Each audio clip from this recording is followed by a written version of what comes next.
Ce mercredi 26 octobre, le chef de l'État démarre sa journée comme très souvent par une descente surprise sur le terrain. Il va surprendre les enfants et adolescents de l'établissement scolaire Canis Multilingual School pour quelques échanges directs avec les élèves dans le but de leur inculquer les valeurs de patriotisme et rigueur dans le travail comme gage d'excellence. D'un exposé à un autre, il va aussi essayer déjà d'intéresser les jeunes élèves du primaire à la politique ou encore à la diplomatie. En outre, le chef de l'État veut connaître le rendement et le niveau d'assimilation des cours des élèves.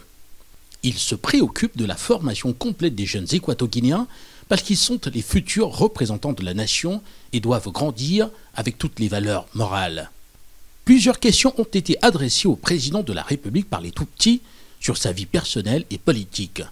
Le jeune Francisco Obiang Obono a souhaité la bienvenue au numéro 1 de la Guinée équatoriale en précisant, je cite, « Je suis très heureux de votre visite dans notre école et merci d'être le président de notre pays ».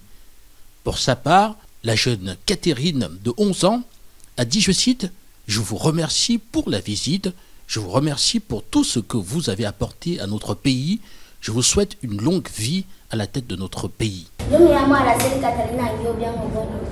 Te felicito por todo lo que has hecho en toda esta vida. Te doy gracias por la visita y te doy gracias por todo lo que has aportado en este país. Te deseo más vida en este país.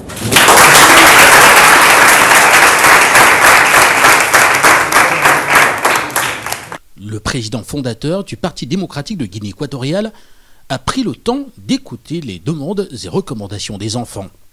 Le mandataire des Équato-Guinéens, à la demande d'une élève, de les orienter à conseiller aux enfants de s'éloigner des vices et de se consacrer pleinement à leur éducation.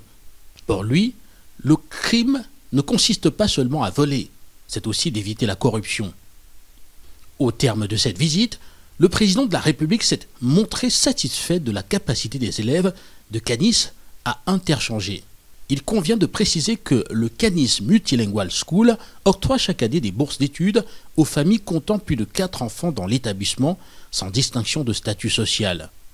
D'un engagement acharné, le président Obiang est assidu à l'œuvre et veille sur la nation. Au Palais du Peuple à Malabo, il reçoit chaque jour d'innombrables personnalités et acteurs de premier plan du façonnement de sa vision.